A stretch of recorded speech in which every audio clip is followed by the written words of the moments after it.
بسم اللہ الرحمن الرحیم۔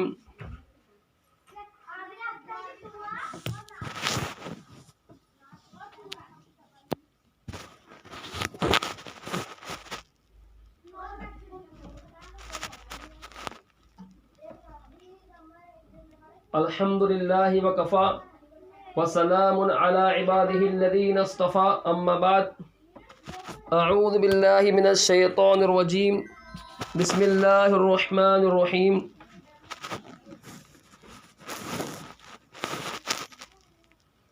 رب اشرح لی صدری ویسر لی امری واحلل عقدۃ من لسانی یفقهوا قولی۔ سبحان ربک رب العزۃ عما یصفون وسلام علی المرسلین والحمد للہ رب العالمین۔ ایک مرتبہ با آواز بلند درود شریف پڑھیے، اللہم صلی علی سیدنا و مولانا محمد وعلی آل سیدنا و مولانا محمد وبارک وسلم۔ اللہم صلی علی سیدنا و مولانا محمد وعلی آل سیدنا و مولانا محمد وبارک وسلم۔ اللہم صلی علی سیدنا و مولانا محمد وعلی آل سیدنا و مولانا محمد وبارک وسلم، صلی اللہ تعالی علیہ وآلہ وسلم۔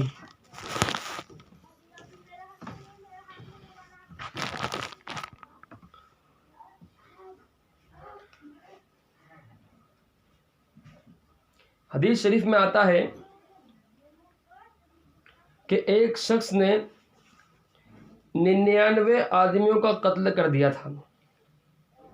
اس کے بعد اس کو توبہ کی فکر لاحق ہوئی۔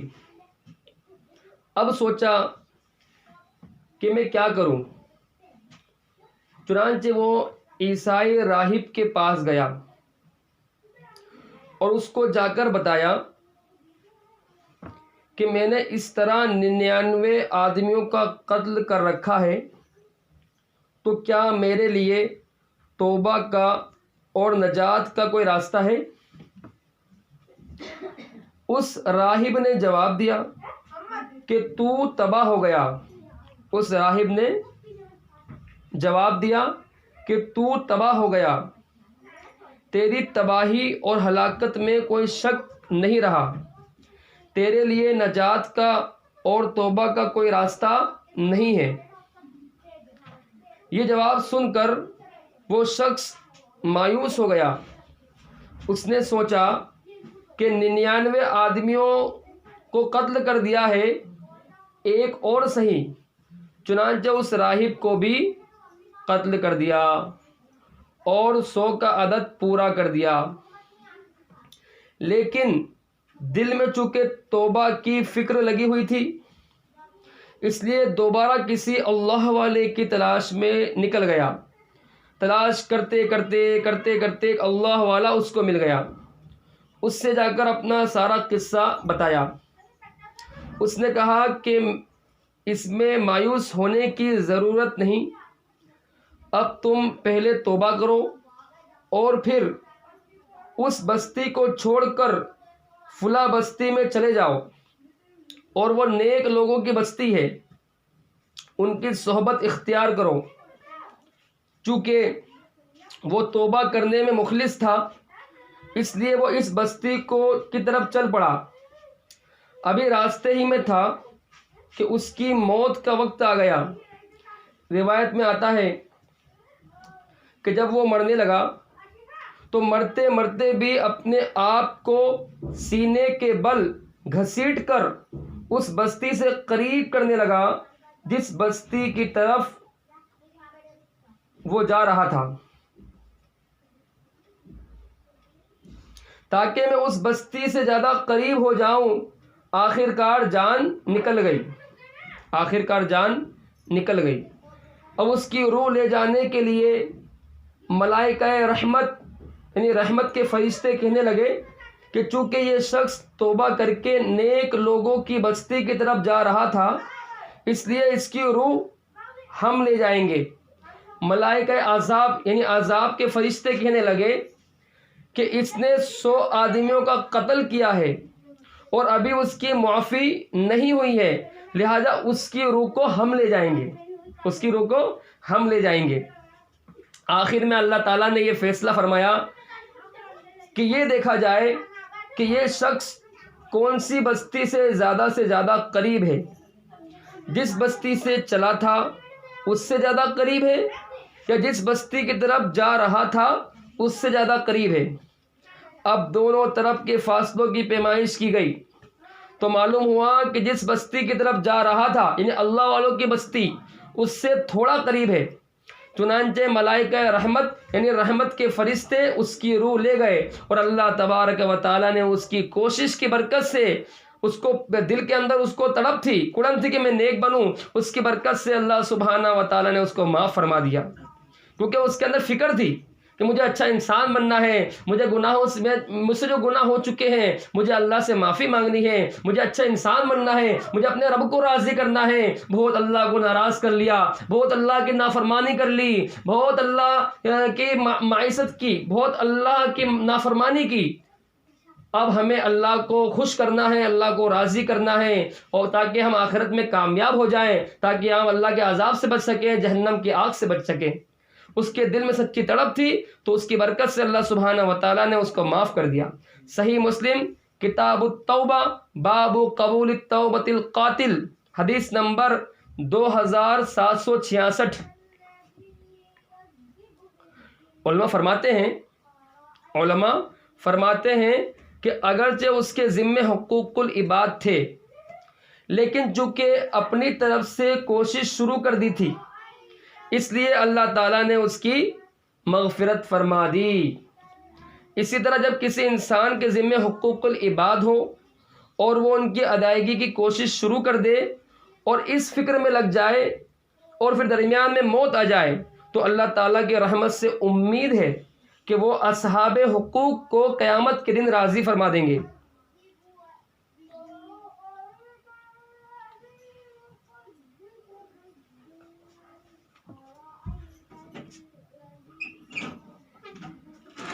کتابوں میں ایک واقعہ لکھا ہوا ہے، بہت ایمان افروز واقعہ ہے۔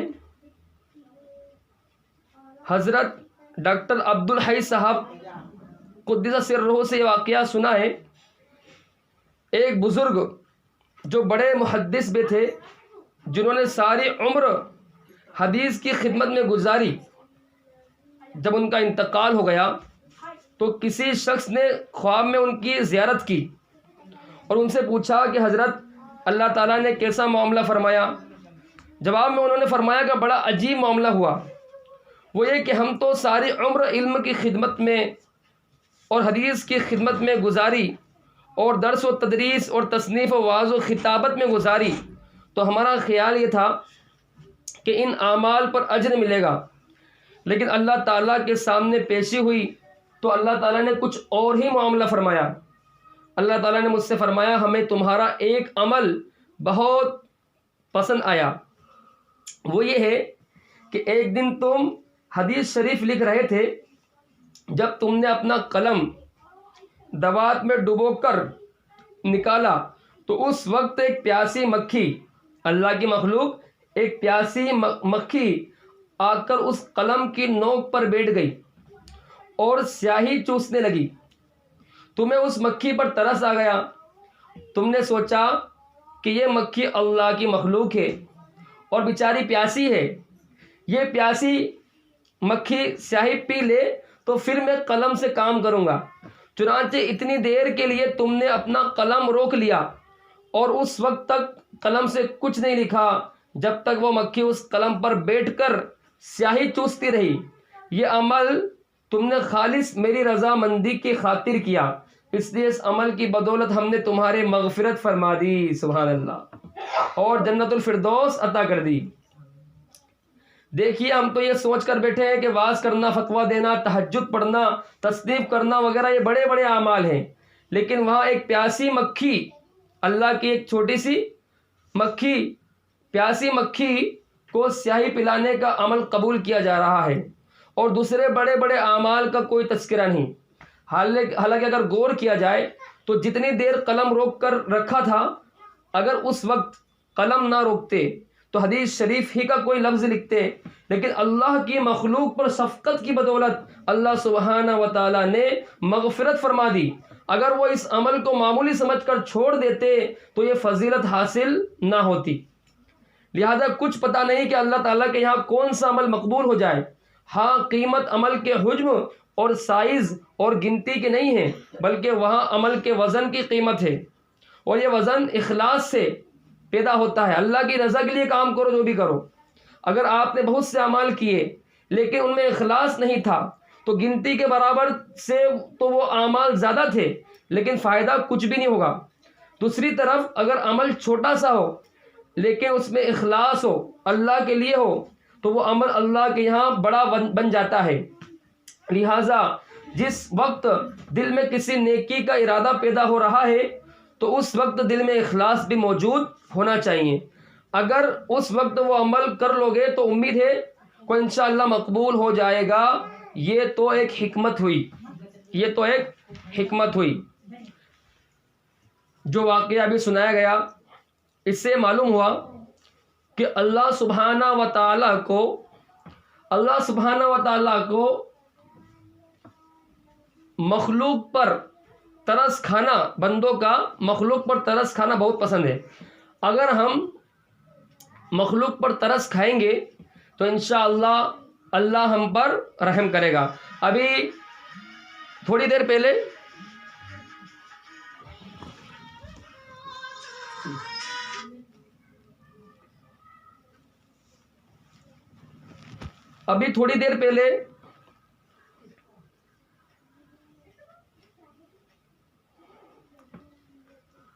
ہماری ایک طالب علم نے حدیث سنائی تھی، لا یرحم من لا یرحم، کہ جو رحم نہیں کرتا اس پر رحم نہیں کیا جاتا۔ جو اللہ کے مخلوق پر رحم نہیں کرے گا اللہ سبحانہ و تعالیٰ بھی اس پر رحم نہیں کریں گے۔ یہ حدیث شریف جو سکھائی جاتی ہے، پڑھائی جاتی ہے بچوں کو، مقصد یہ ہے کہ یہ حدیث ہم سن کر اپنے دل میں اتاریں اور ہم ان حدیث کو سمجھ کر اپنی زندگی ایسی گزاریں کہ مخلوق پر اگر ہم رحم نہیں کریں گے، اللہ کے بندوں پر ہم رحم نہیں کریں گے تو اللہ سبحانہ و تعالیٰ بھی ہم پر رحم نہیں کرے گا۔ اور اگر ہم مخلوق پر رحم کریں گے، شفقت کریں گے، تو اس کی برکت سے بھی واقعہ آپ نے سنا کہ کس طریقے سے ان کی مغفرت ہو گئی۔ ایک مکھی پر، پیاسی مکھی کو سیاہی پلانے پر، ان پر ترس کھانے پر، اگر ہم بھی اللہ کی مخلوق، چاہے انسان ہو یا جانور، چاہے حیوانات ہو، اگر ہم اللہ کی مخلوق پر ترس کھائیں گے تو اللہ کی ذات سے امید ہے کہ اللہ سبحانہ و تعالیٰ بھی ہمارے گناہوں کو معاف فرما دیں گے اور ہماری مغفرت فرما دیں گے۔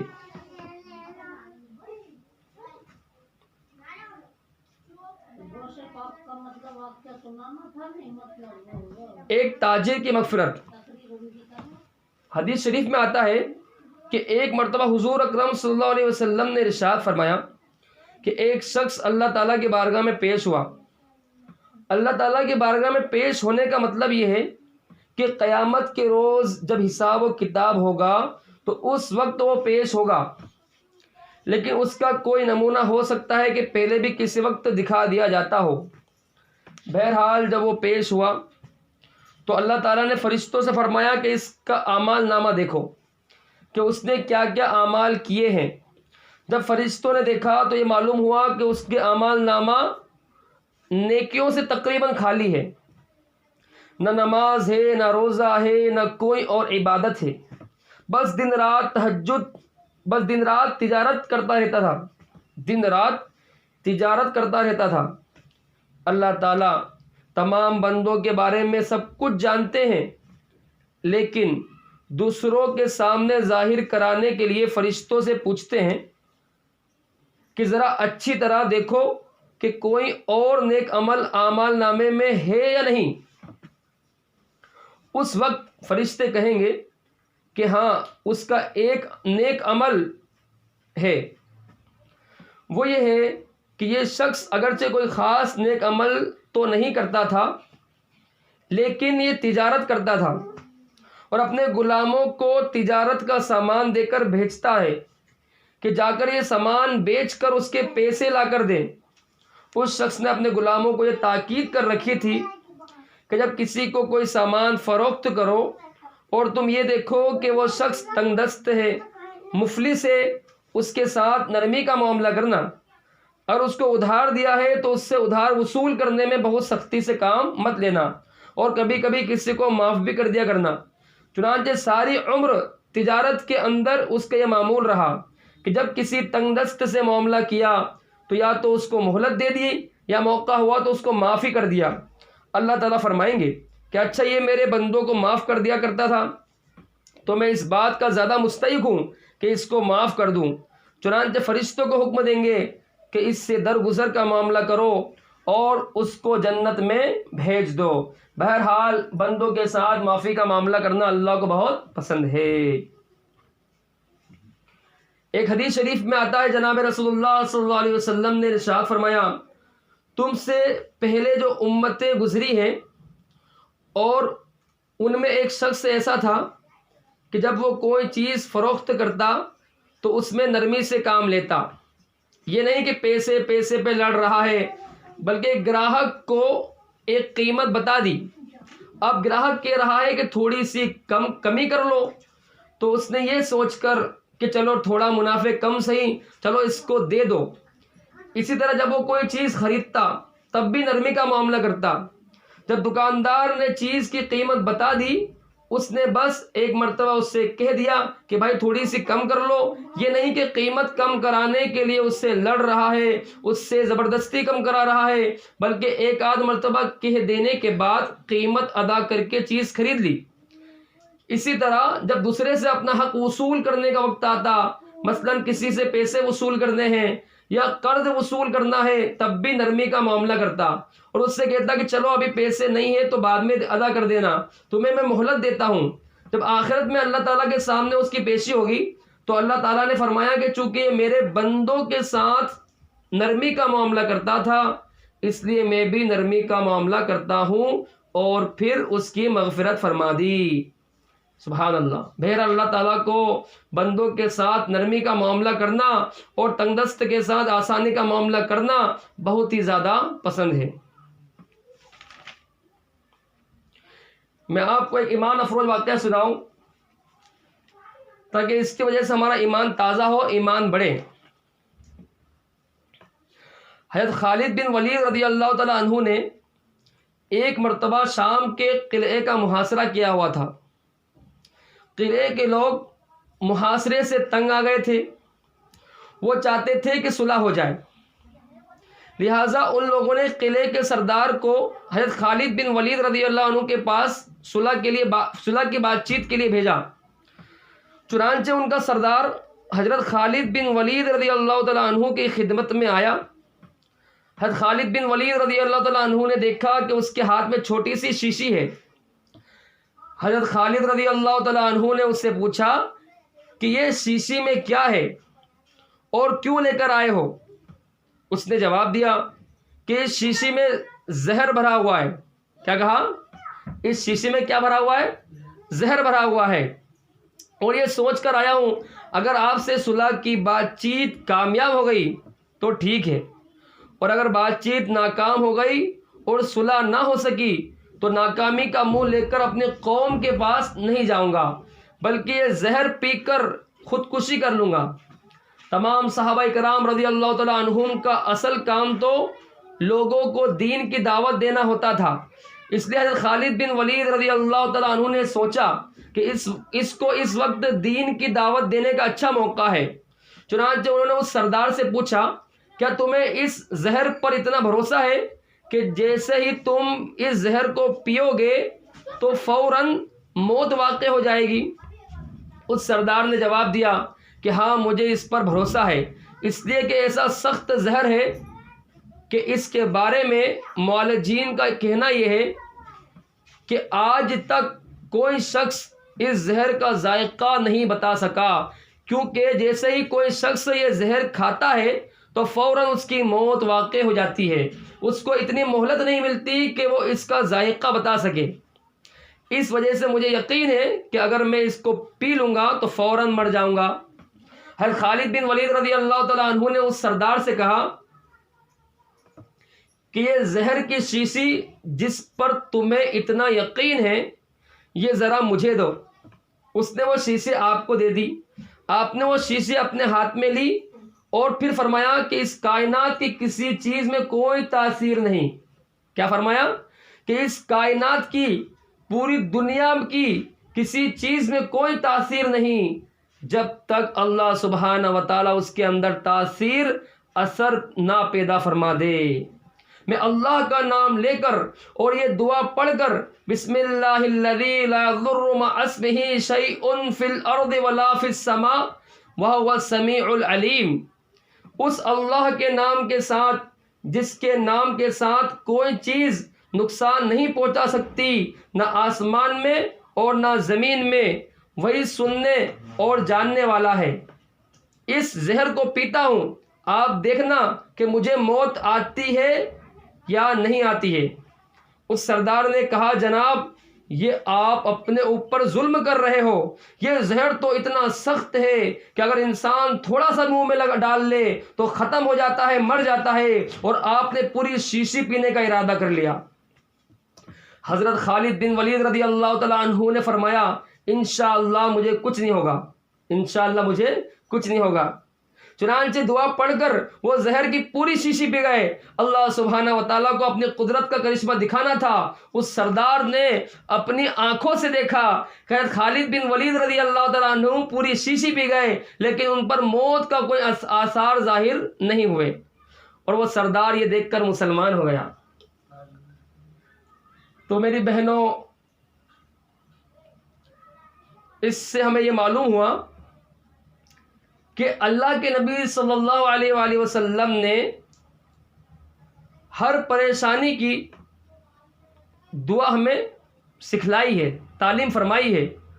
اگر ہم ان دعاؤں کو سیکھیں گے، ہمارا دین اتنا اچھا ہے، ہمارا مذہب اسلام اتنا پیارا مذہب ہے کہ ہمیں ہر بات سکھلائی گئی ہے، ہر موقع کی رہنمائی کی گئی ہے۔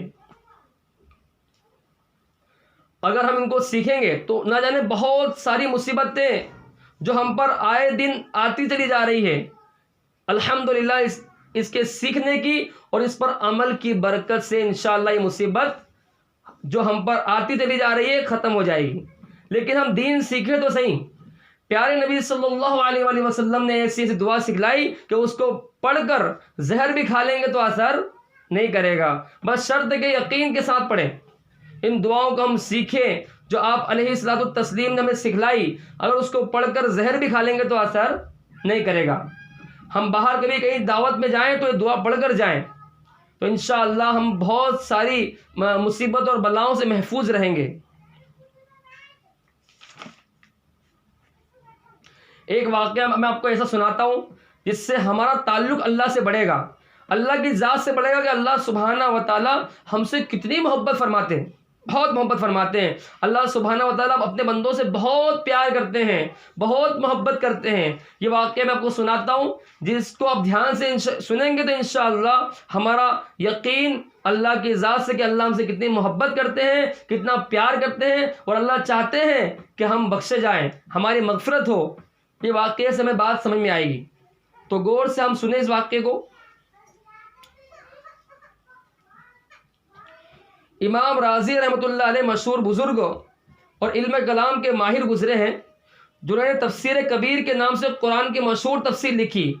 اس تفسیر میں سورہ فاتحہ کی تفسیر 200 صفحات پر مشتمل ہے، اور اس تفسیر میں سورہ فاتحہ کی پہلی آیت الحمدللہ رب العالمین کی تفسیر کے تحت ایک واقعہ لکھا ہے کہ میں نے ایک بزرگ سے خود ان کا اپنا واقعہ سنا ہے۔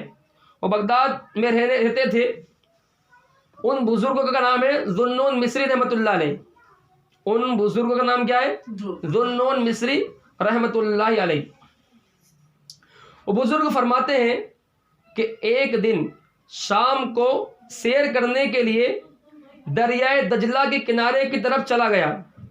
جب میں دریائے دجلہ کے کنارے کنارے چلنے لگا تو میں نے دیکھا کہ میرے آگے آگے ایک بچھو چلا جا رہا ہے، میرے آگے آگے ایک بچھو چلا جا رہا ہے۔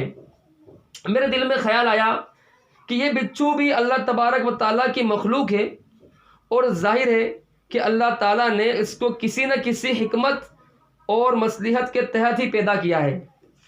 اللہ تعالیٰ نے اس کو کسی نہ کسی حکمت اور مصلحت کے تحت ہی پیدا کیا ہے. اب اس وقت پتہ نہیں کہاں جا رہا ہے، اب اس وقت پتہ نہیں کہاں سے آ رہا ہے اور کہاں کو جا رہا ہے، اس کی منزل کیا ہے، وہاں جا کر کیا کرے گا. میرے دل میں خیال آیا کہ میرے پاس تو وقت ہے، میں سیر کے لیے نکلا ہوں، آج میں اس بچھو کا تعاقب کروں گا، پیچھا کروں گا کہ یہ کہاں جاتا ہے. چنانچہ وہ بچھو آگے آگے چلتا رہا اور میں اس کے پیچھے پیچھے چلتا رہا. چلتے چلتے اس نے پھر دریا کی طرف رخ کیا اور کنارے پر جا کر کھڑا ہو گیا. تھوڑی دیر کے بعد میں نے دیکھا کہ دریا میں ایک کچھوا تیرتا ہوا آ رہا ہے اور وہ کچھوا آ کر کنارے پر لگ گیا اور یہ بچھو چھلانگ لگا کر اس کی پشت پر، اس کی پیٹھ پر سوار ہو گیا. اس طرح اللہ سبحانہ و تعالیٰ نے دریا عبور کرنے کے لیے، دریا پار کرنے کے لیے کشتی بھیج دی. چنانچہ وہ کچھوا اس کو اپنی پیٹھ پر سوار کر کے روانہ ہو گیا. چونکہ میں نے یہ طے کر لیا تھا کہ آج میں یہ دیکھوں گا کہ بچھو کہاں جا رہا ہے، اس لیے میں نے بھی کشتی کرائے پر لی اور اس کے پیچھے پیچھے روانہ ہو گیا، حتیٰ کہ اس کچھوے نے دریا پار کر لیا اور جا کر اسی طرح دوسرے کنارے جا لگ گیا اور وہ بچھو چھلانگ لگا کر اتر گیا. اب بچھو آگے چلا اور میں نے اس کا تعاقب، پیچھا کرنا شروع کر دیا. آگے میں نے دیکھا کہ ایک آدمی ایک درخت کے نیچے سو رہا ہے. میرے دل میں خیال آیا کہ شاید یہ بچھو اس آدمی کو کاٹنے جا رہا ہے، شاید یہ بچھو اس آدمی کو کاٹنے جا رہا ہے. میں نے سوچا کہ میں جلدی سے اس آدمی کو بیدار کر دوں تاکہ وہ شخص اس بچھو سے بچ جائے. لیکن جب میں اس آدمی کے قریب گیا تو میں نے کیا دیکھا کہ ایک زہریلا سانپ اپنا پھن اٹھائے ہوئے اس آدمی کے سر کے پاس کھڑا ہے اور قریب ہے کہ وہ سانپ اس کو ڈس لے. اتنے میں یہ بچھو تیزی کے ساتھ سانپ کے اوپر سوار ہو گیا اور اس کو ایک ایسا ڈنک مارا کہ وہ سانپ بل کھا کر زمین پر گر پڑا اور تڑپنے لگا. پھر وہ بچھو وہاں سے کسی اور منزل پر روانہ ہو گیا. اچانک اس وقت اس سونے والے شخص کی آنکھ کھل گئی اور اس نے دیکھا کہ قریب سے ایک بچھو جا رہا ہے. اس نے فوراً ایک پتھر اٹھا کر اس بچھو کو مارنے کے لیے دوڑا. میں قریب ہی کھڑا ہوا یہ سارا منظر دیکھ رہا تھا، اس لیے میں نے فوراً اس کا ہاتھ پکڑ لیا اور اس سے کہا کہ تم جس بچھو کو مارنے جا رہے ہو یہ تمہارا محسن ہے، یہ تمہارا محسن ہے، تمہاری جان بچائی اس نے اور اس نے تمہاری جان بچائی ہے. حقیقت میں یہ سانپ جو یہاں مرا ہوا پڑا ہوا ہے تم پر حملہ کرنے والا تھا اور قریب تھا کہ ڈنک مار کر تمہیں موت کے گھاٹ اتار دے، لیکن اللہ سبحانہ و تعالیٰ نے بہت دور سے اس بچھو کو تمہاری جان بچانے کے لیے بھیجا ہے اور اب تم اسی بچھو کو مارنے کی کوشش کر رہے ہو. وہ بزرگ فرماتے ہیں کہ میں نے اس روز اللہ تبارک و تعالیٰ کی ربوبیت کا یہ کرشمہ دیکھا کہ کس طرح اللہ تعالیٰ اس بچھو کو دریا کے دوسرے کنارے سے اس شخص کی جان بچانے کے لیے یہاں لائے. بہرحال دنیا میں کوئی چیز ایسی نہیں ہے جس کے پیدا کرنے میں کوئی نہ کوئی تکوینی حکمت اور مصلحت نہ ہو. اس شخص نے جب یہ ماجرا دیکھا، یہ بات اس سے سنی، تو اس شخص کی آنکھوں میں آنسو آ گئے.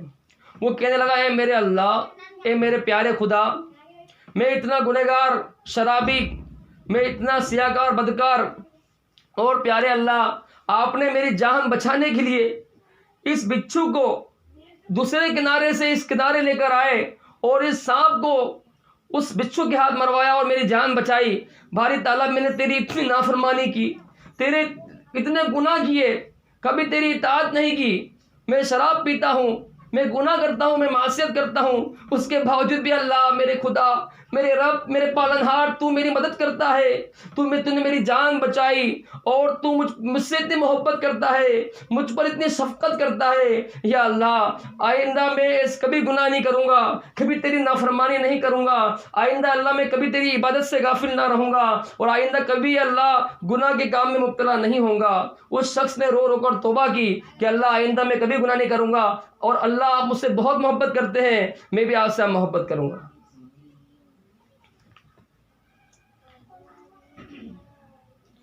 ایک واقعہ میں آپ کو ایسا سناتا ہوں کہ ہم کو اللہ سبحانہ و تعالی کی نعمت کا اگر استحضار ہو جائے کہ اللہ کتنے کریم ہے، اللہ کتنی محبت کرتے ہیں اللہ ہم سے، کتنا پیار کرتے ہیں اللہ ہم سے، کتنی شفقت کرتے ہیں اللہ ہم پر، اگر اللہ کی ذات ہمیں سمجھ میں آ جائے گی نا کہ اللہ سبحانہ و تعالیٰ کی نعمتیں، رحمتیں پانی کے برسات کے قطروں کی طرح ہم پر ہر وقت ہر لمحہ ٹپک رہی ہے، گر رہی ہے، تو ہم کبھی اس رب کی نافرمانی نہیں کریں گے۔ ایک سیکنڈ، ایک پل کے لیے بھی ہم اس کی رحمت سے، اس کی اطاعت اور اس کی رحمت سے ہم غافل نہیں ہونا چاہیے۔ ہمیں ایک پل، ایک سیکنڈ بھی ایسا نہیں گزرتا جس وقت اللہ کی رحمت اور اللہ کی نعمتیں ہم پہ نہ برستی ہو۔ بہت اللہ کی نعمتیں ہم شمار بھی نہیں کر سکتے، اللہ کی اتنی نعمت ہم پہ برس رہی ہے جس کو ہم شمار بھی نہیں کر سکتے، گن بھی نہیں سکتے، ہر وقت ہر لمحہ ہم پہ برس رہی ہے۔ اگر ایک منٹ کے لیے اللہ سبحانہ و تعالی ہوا چلانا بند کر دے، فرشتوں کو حکم دے دے اور ہوا چلنا بند ہو جائے، تو میرے بہنوں بتلائیے اس وقت ہمارا کیا حال ہوگا؟ کہ ہم دنیا میں رہ سکیں گے؟ اگر تھوڑی دیر کے لیے بھی ہم سے اللہ ہوا چھین لے، ہوا کی نعمت چھین لے، تو ہم زندہ نہیں رہ سکتے۔ اللہ کی ہر وقت ہر پل بے شمار نعمتیں ہم پہ برس رہی ہے، لیکن ہم سمجھ نہیں پا رہے ہیں۔ اگر ہم سمجھ جائیں گے تو ہمارے لیے گناہ سے بچنا بہت آسان ہو جائے گا۔ اسی سلسلے میں ایک واقعہ ہے جس کو ہم سنیں گے تو انشاءاللہ اللہ کی نعمت ہمیں سمجھ میں آئے گی کہ اللہ کی کتنی بڑی بڑی نعمت ہے جو اللہ ہم پر ہر وقت نچھاور کر رہے ہیں۔ ہارون رشید ایک مرتبہ اپنے دربار میں بیٹھے ہوئے تھے، پینے کے لیے پانی منگوایا۔ قریب میں مجذوب صفت یعنی درویش بزرگ حضرت بہلول رحمت اللہ علیہ بیٹھے ہوئے تھے۔ یہ بزرگ تھے، مجذوب تھے، درویش تھے۔ جب ہارون رشید پانی پینے لگے تو انہوں نے ہارون رشید سے کہا کہ امیر المومنین ذرا 1 منٹ کے لیے رک جائیے۔ وہ رک گئے اور پوچھا کہ کیا بات ہے؟ انہوں نے کہا امیر المومنین میں آپ سے ایک سوال کرنا چاہتا ہوں۔ کیجئے۔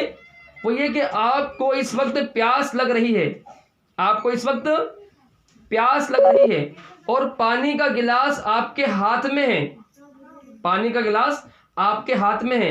یہ بتائیے کہ اگر آپ کو ایسی ہی پیاس لگ رہی ہو اور آپ کسی صحرا میں یا جنگل میں ہو اور وہاں پانی موجود نہ ہو اور پیاس شدت کی لگ رہی ہو، زوروں کی لگ رہی ہو، تو آپ 1 گلاس پانی حاصل کرنے کے لیے کتنی دولت خرچ کریں گے، کتنا پیسہ خرچ کریں گے؟ ہارون رشید نے جواب دیا اگر شدید پیاس کے عالم میں پانی نہ ملے تو چونکہ پانی نہ ملنے کی صورت میں موت ہے، تو اپنی جان بچانے کے لیے میرے پاس جتنی دولت ہوگی خرچ کر دوں گا تاکہ میری جان بچ جائے۔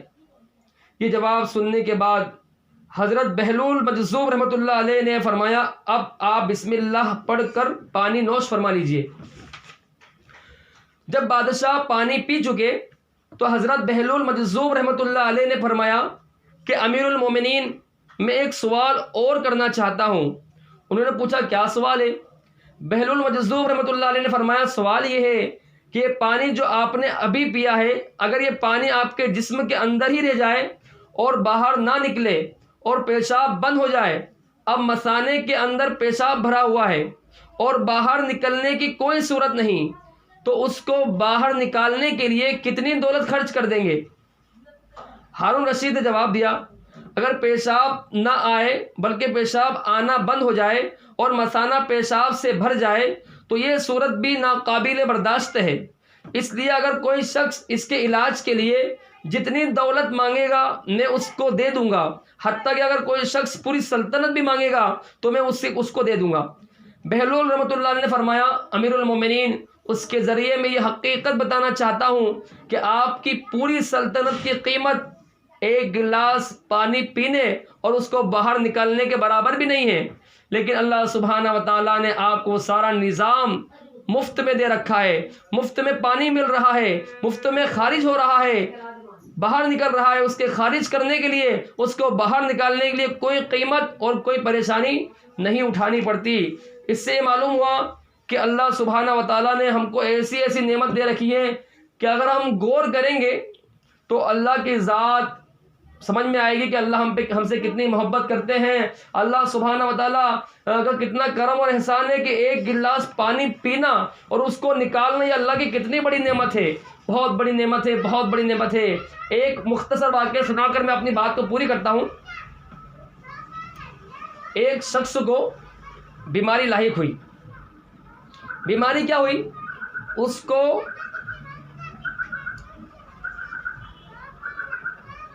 وہ بیماری ہوئی جس کی وجہ سے اس کا پیشاب باہر نہیں نکل پا رہا تھا۔ اس کو ایسی بیماری لاحق ہوئی کہ جس کی وجہ سے اس کا پیشاب باہر نہیں نکل پا رہا تھا۔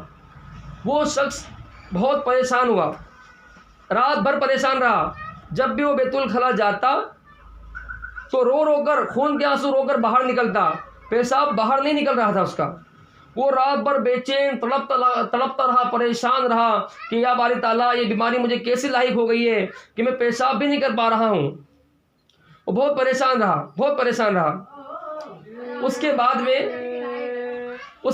میں جب صبح ہوئی، صبح وہ چلا گیا ڈاکٹر کے پاس، طبیب کے پاس۔ طبیب کے پاس جانے کے بعد، ڈاکٹر کے پاس جانے کے بعد اس ڈاکٹر نے اس کو ایسی گولی دی کہ اس گولی کو کھانے کے بعد تیزی کے ساتھ پیشاب کے راستے سے وہ پتھری جو اس کو ہو گئی تھی، جو ایک نکیلی گٹھلی کے مانند تھی، وہ تیزی کے ساتھ، فورس کے ساتھ باہر نکلی۔ اس کے بعد اس کی زبان سے بے ساختہ یہ الفاظ نکلے کہ اللہ جو کچھ بھی ہوا میرے گناہوں کی وجہ سے ہوا۔ رات بھر میں پریشان تھا کہ پیشاب نہیں ہو رہا تھا، اور آج ڈاکٹر نے ایسی دوائی دی کہ الحمدللہ وہ تیزی کے ساتھ باہر نکل گئی پتھری۔ تو اس کے دل میں بے ساختہ اللہ کا شکر ادا ہوا، اللہ کا شکر نکلا کہ اللہ میرے گناہوں کی وجہ سے یہ سب کچھ ہوا، اور اللہ تیرا کرم ہے، تیرا فضل ہے، تیرا احسان ہے کہ تو نے تکلیف دہ چیز کو میرے جسم سے نکال دیا۔ اس شخص نے وہ تمام الفاظ اپنی زبان سے نکالے اس تکلیف کے اندر، جب اس کو تکلیف سے نجات ملی جو آپ صلی اللہ علیہ وسلم نے 1400 سال پہلے ہم کو سکھلا کر گئے۔ میری بہنوں، اللہ سبحانہ و تعالیٰ نے ہمیں ایسا نبی دیا، ایسا پیارا نبی دیا جس نے ہم کو ایسا دین سکھلایا جو فطری دین ہے، جو فطرتاً ہمارا دل چاہتا ہے کہ ایسا دین ہونا چاہیے، ویسا ہی ہمارا دین، ہمارا مذہب اسلام ہے۔ آپ دیکھیے، آپ صلی اللہ علیہ وسلم کو تو کوئی بیماری نہیں تھی، آپ صلی اللہ علیہ وسلم کو تو کوئی پتھری نہیں تھی، لیکن اس کے باوجود بھی آپ صلی اللہ علیہ وسلم نے آج سے 1400 سال پہلے یہ دعا ہم کو سکھلا کر گئے جو یہ شخص نے بے ساختہ زبان سے نکالا تھا۔ آپ صلی اللہ علیہ وسلم نے ہمیں دعا تلقین فرمائی، دعا سکھلائی کہ جب بھی تم بیت الخلا جاؤ تو پڑھو اللہم انی اعوذ بک من الخبث والخبائث، کہ اللہ اس بیت الخلا میں جنات مرد و عورت بھی رہتے ہیں، جنات رہتے ہیں، تو اللہ میں تیرے اعوذ باللہ، اللہ میں پناہ چاہتا ہوں شیطان، جنات، مرد اور عورت سے۔ تو ہم اللہ سبحانہ و تعالیٰ سے پناہ چاہتے ہیں، تو اس کی برکت سے جنات، مرد عورت ہمارے جسم کے ان اعضاء کو دیکھ نہیں پاتے جن کا پردہ ہے ہم پر۔ ہم اپنے اعضاء جب جسم کھولتے ہیں تو اللہ سبحانہ و تعالیٰ آڑ فرما دیتے ہیں، پردہ فرما دیتے ہیں، تو وہ شیاطین ہمارے جسم کے اعضاء کو دیکھ نہیں پاتے، اور ان کے شر سے بھی اللہ تعالیٰ ہماری حفاظت فرما دیتے ہیں۔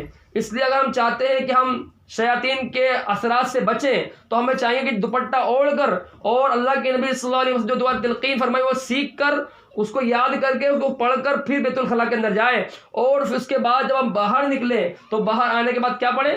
غفرانک الحمدللہ الذی اذھب عنی الاذى وعافانی۔ یہ وہی دعا ہے جو شخص کی زبان سے بے ساختہ نکلی تھی جب پتھری گٹلی کے مانند اس کے جسم سے باہر نکلی تھی۔ بے ساختہ جو اس کے وقت پریشانی کے عالم میں اس کی زبان سے جو الفاظ نکلے وہی الفاظ ہمارے پیارے نبی صلی اللہ علیہ وآلہ وسلم نے ہمیں سکھلائے ہیں، تلقین فرمائے ہیں، تعلیم دیے ہیں۔ کیا دعا؟ غفرانک، اللہ میرے گناہ معاف فرما دیجئے، پیارے اللہ میرے گناہ معاف فرما دیجئے۔ الحمدللہ الذی اذھب عنی الذی وعافانی، پیارے اللہ تمام تعریف آپ کے لیے ہے، آپ کا شکر ہے، آپ کا احسان ہے کہ آپ کے کرم نے، آپ کے فضل سے یہ تکلیف دہ چیز آپ نے میرے جسم سے نکال دیا، یہ تکلیف دہ چیز جو میرے پیٹ میں تھی اس کو آپ نے نکال دیا۔ تو وہی کہ وہی چیز جو یہ شخص کی زبان سے نکلا تھا، پیارے رسول صلی اللہ علیہ وسلم نے 1400 سال پہلے ہمیں سکھلا کر چلے گئے۔ تو ہمارا دین اتنا پاکیزہ ہے، ہمارا مذہب اتنا اچھا ہے کہ اس میں ہر پریشانی کی چیز، ہر پریشانی سے بچانے کے لیے ہمیں اعمال سکھلائے گئے ہیں۔ اگر ہم دین سیکھیں گے تو ہم تمام پریشانی سے بچ سکتے ہیں۔ سب کا علاج ہے ہمیں اسلام سیکھنا ہے، ہمیں دین سیکھنا ہے۔ اللہ سبحانہ و تعالی ہم سے بہت محبت کرتے ہیں، ہمیں اس کا استظہار ہونا چاہیے۔ ہم ہر ہفتے بات سنتے رہیں گے تو ہمیں معلوم ہوتا رہے گا کہ اللہ سبحانہ و تعالی ہم سے کتنا پیار کرتے ہیں، کتنی محبت کرتے ہیں۔ تو ہمارا دل اللہ کی محبت سے لبریز ہو جائے گا، پھر ہمارے لیے اللہ کی عبادت کرنا آسان ہو جائے گا، اور گناہوں سے بچنا، اللہ کی نافرمانی سے بچنا ہمارے لیے آسان ہو جائے گا۔ تو میری بہنوں، آج سے نیت کیجئے کہ انشاءاللہ ہم ہر ہفتے آئیں گے اور اللہ اس کے رسول کی بات سنیں گے، آخرت کی بات سنیں گے، دین اسلام کو سمجھیں گے، تو انشاءاللہ اس کی برکت سے ہمارے لیے اللہ کی عبادت کرنا، آخرت کی تیاری کرنا اور گناہوں سے بچنا اور مرنے کے بعد کامیاب ہونے والے اعمال کرنا ہمارے لیے آسان ہو جائے گا۔ اللہ سبحانہ و تعالیٰ کہیں سنی بات سے زیادہ عمل کرنے کی توفیق نصیب فرمائے۔ وآخر دعوانا ان الحمد للہ رب العالمین۔